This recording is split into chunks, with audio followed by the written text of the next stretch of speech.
거룩하신 하나님 아버지, 은혜를 감사합니다. 오늘도 우리를 부르셔서 기도하게 하심을 감사합니다. 주님의 말씀을 따라서 온전히 기도의 자리로 나가도록 성령께서 인도하옵소서. 예수님 이름으로 기도드립니다. 아멘. 찬송가 287장 하나님께 찬양드립니다. 예수 앞에 나오면 죄사함 받으며 주의 품에 안기어 편히 쉬리라.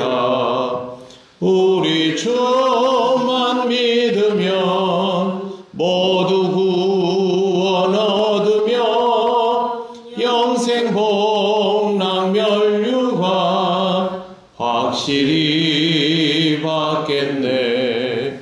예수 앞에 나와서 은총을 받으며 마음의 기쁨 넘치어 감사하리라. 우리 주만 믿으면 모두 구원 얻으며 영생 복락 멸류관 확실히 받겠네. 예수 앞에 설 때에 흰 옷을 입으며 밝고 빛난 처집에 길이 살리라. 우리 주만 믿으면 모두 구원 얻으며 영생 복락 멸류관 확실히 받겠네.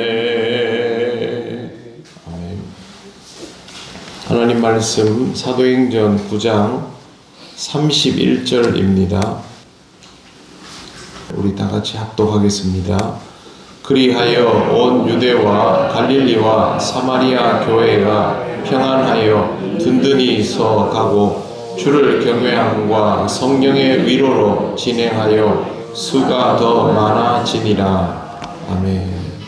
어제 우리가 보았던 말씀은 사울이 끝내는 자기 고향인 길리기아 다소로 피신을 하는 것이었습니다. 그러면 상황이 굉장히 좋지 않다는 것이죠. 예루살렘에 박해가 있어서 뿔뿔이 흩어지게 되었고 사울도 회심을 하였지만 다메섹에서도 복음을 전하다가 생명의 위협을 느끼고 예루살렘으로 옮겨오게 되었고 예루살렘에서도 복음을 전하다가 결국에는 위협을 느끼고 다소로 피하게 되었습니다. 뭐냐, 조건이 좋지 않은 정도가 아니고 상황이 거의 최악으로 치달리고 있습니다. 그런데 오늘 말씀 보시면 첫머리가 이렇게 되어 있습니다. 그리하여 온 유대와 갈릴리와 사마리아 교회가 평안하여 든든히 서가고 라고 되어 있습니다. 교회에 가해지는 박해는 수위가 점점 높아지고 그리스도인들은 그곳에 머물지도 못하고 전부 피신하게 되었는데 왜 그러나가 아니라 그리하여가 될까? 성경을 찾아보았더니 이 말은 한편 그러므로 라는 뜻을 가지고 있음을 볼 수 있었습니다. 무슨 뜻이냐 하면 여기에 나오는 이 그리하여 라는 말은 지금까지 일어나는 모든 일들이 결국에는 복음이 확장되는 계기가 되게 만들었다라는 뜻입니다. 스데반 사건에서부터 여기까지 오면서 상황은 계속 좋지 않아지지만 오히려 이것이 복음이 확장되는 교회가 성장하는 계기가 되었다라는 의미인 것입니다. 우리가 일반적으로 이해하고 있는 공식은 박해가 심해지면 교회가 위축되고 신도의 수가 줄어들고 그렇게 해서 교회가 소멸되거나 약화되는 것이 아니냐이지만 성경에서 말하고 있는 공식은 정반대입니다.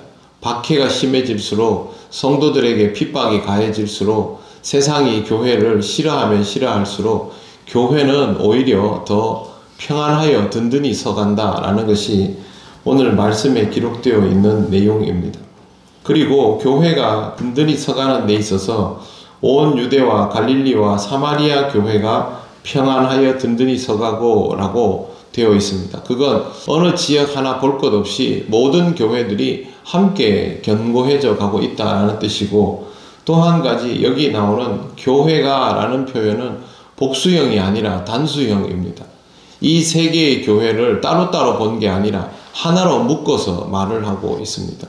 교회는 흩어지게 되었지만 교회들이 된 것이 아니라 여전히 하나의 교회였다라는 뜻입니다. 안디옥에는 안디옥의 교회가 세워지고, 예루살렘에는 예루살렘 교회가 세워지고, 갈릴리에는 갈릴리 교회가, 사마리아에 사마리 교회가 세워지겠지만 이 교회들은 서로 하나라고 생각하고 있다라는 것입니다. 단수형인 것이 바로 그것을 잘 보여주고 있습니다. 교회는 사회적인 냉대나 아니면 박해를 통해서 약화되는 것이 아닙니다. 우리가 세상이 우리를 힘들게 하고 싫어하거나 아니면 우리에게 어떤 적대적인 모습을 보인다고 해서 교회가 약화되는 것처럼 생각하는 것은 마귀 사탄이 우리로 하여금 그렇게 받아들이도록 만드는 것입니다. 교회가 약화되는 요인은 완전히 다른 데 있습니다. 그걸 놓치고 그냥 눈으로 보이는 것만 가지고 판단하도록 하는 것인데, 여기 아주 중요한 단어가 있습니다. 31절 하반절에 보시면 평안하여 든든히 서가고, 그 다음에 주를 경외함과 성령의 위로로 진행하여 수가 많아집니다. 교회의 성장의 동력은 두 가지입니다. 첫째는 주를 경외함입니다. 두 번째는 성령의 위로입니다. 주를 경외함이란 말은, 여기에서 나오는 주라는 말은 큐리오스인데요, 예수 그리스도를 지칭합니다. 하나님을 믿는 그 표현이 아니라 예수가 그리스도라고 확실하게 받아들이고 경외하는 이라는 뜻입니다. 이 말은 예수가 그리스도라는 사실을 제대로 고백하는 것을 뜻합니다. 진짜 그리스도인이 된 사람들, 그냥 교회를 왔다 갔다 하는 사람이 아니라 예수가 그리스도라고 확실하게 받아들이고 전할 수 있는 사람들, 그 사람들이 확실하게 늘어났다는 뜻입니다. 그리고 이 사람들이 사울 같은 사람들이겠죠. 예수를 제대로 믿으면 복음을 전할 수밖에 없으니까 여기든 저기든 복음을 막 전할 것 아닙니까? 그러면 이 사람들에게는 100% 어려움이 옵니다. 우리도 신앙생활할 때 전도하지 않은 상태에서는 별로 신앙생활이 어렵다는 생각을 못합니다. 그냥 나는 교회 나오니까 위로가 되고 은혜가 되고 마음이 평안하여지고 모든 것들이 안정화되고 좋은 것만 있죠. 그런데 복음을 전하기 시작하면, 내가 속해 있는 공동체 안에서 그리스도인이라는 것을 밝히기 시작하면 그때부터 불편해지기 시작합니다. 사람들의 시선이 달라지고 내가 그리스도인이라고 말했기 때문에 손해를 보는 일들도 생기고, 그러면 우리에게는 무언가가 필요하죠. 그게 바로 여기 나오는 성령의 위로입니다. 그리스도인이 그리스도인답게 살아가려 할 때 그 삶이 힘들고 어려워지고 빡빡해지지만 성령께서 그들을 위로하여 주시기 때문에 그것이 오히려 동력이 되어서 복음이 더 확장되게 되고, 그래서 여기 나오는 것처럼 위로로 진행하여 수가 더 많아지니라. 교회가 그렇게 성장한다는 겁니다. 교회의 성장의 열쇠는 딱 두 가지뿐입니다. 제대로 그리스도인이 되려는 것, 즉 복음으로 충만한 삶을 살아가려는 것과, 그렇게 살아가는 사람들을 성령께서 내버려 두지 않고 위로하여 주셔서 그렇게 살아갈 수 있도록 만든다는 것, 이게 열쇠입니다. 코로나 기간을 통해서 어떤 교회는 신앙적으로 더 견고해지고 어떤 교회는 굉장히 약화되는 것을 우리가 경험하였습니다. 이 둘의 차이는요, 세상에서 어떤 조건들이 다가와서가 아니라 그 교회가 얼마나 복음을 귀하게 여기느냐, 성령의 위로하심을 사모하며 기다리고 있느냐, 여기에 따라 달라지는 것입니다. 앞으로의 상황도 마찬가지입니다. 사회는 교회에 대하여 무관심해져 가고 있고, 젊은 세대들의 인식은 예전에 우리와는 굉장히 많이 달라지고 있습니다. 우리에게 좋지 못한 조건들이 많은 것은 틀림이 없습니다. 그럼에도 불구하고 우리가 복음으로 확실히 무장이 되어 있다면, 예수가 그리스도라는 사실만은 든든히 붙들고 살아가고 있다면, 우리에게 다가오는 상황에 상관없이 우리는 성령의 위로를 기다리는 자로 살아가게 될 것이고, 성령께서는 우리 위에 역사하여 주셔서 우리가 그 고비들을 다 넘겨갈 수 있도록 해 주실 것입니다. 여러분 어렵고 힘든 일들 있으면 제일 먼저 뭐부터 하십니까? 기도하시지 않습니까? 매일 새벽마다 왜 기도하러 나오십니까? 하나님의 위로를 바라는 것 아닙니까? 하나님의 위로가 우리에게 있으면 우리는 어떤 상황에서도 그 고비를 넘겨나가게 되어 있습니다. 그래서 우리에게 복음이 필요하고 기도가 필요한 것이죠. 사랑하는 성도 여러분, 두 가지를 꼭 기억하시기를 바랍니다.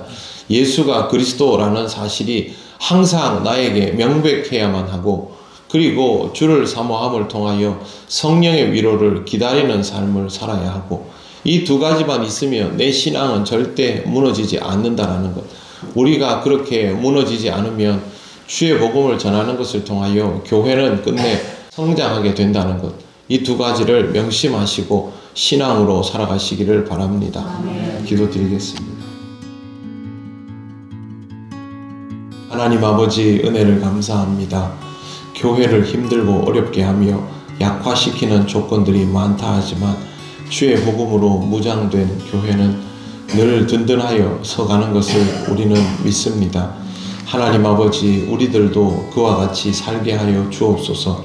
예수 그리스도께서 우리의 구주이심을 날마다 기쁘게 고백하고 또 이것을 선포할 수 있는 교회가 되게 하여 주시기를 원하며, 우리에게 늘 성령의 위로가 있게 되기를 원합니다. 하나님께서 우리를 지금까지 인도하여 주셨사오니 더욱 든든히 써가며 주님의 몸된 교회가 영적인 성장을 이루도록 성령님 인도하시고 역사하여 주시옵소서. 오늘도 우리를 통하여 역사하시며 주의 영광을 드러내실 줄 믿사오며 예수님 이름으로 기도드립니다. 아멘. 하늘에 계신 우리 아버지, 아버지의 이름을 거룩하게 하시며 아버지의 나라가 오게 하시며 아버지의 뜻이 하늘에서와 같이 땅에서도 이루어지게 하소서. 오늘 우리에게 일용할 양식을 주시고 우리가 우리에게 잘못한 사람을 용서하여 준 것 같이 우리 죄를 용서하여 주시고 우리를 시험에 빠지지 않게 하시고 악에서 구하소서. 나라와 권능과 영광이 영원히 아버지의 것입니다. 아멘.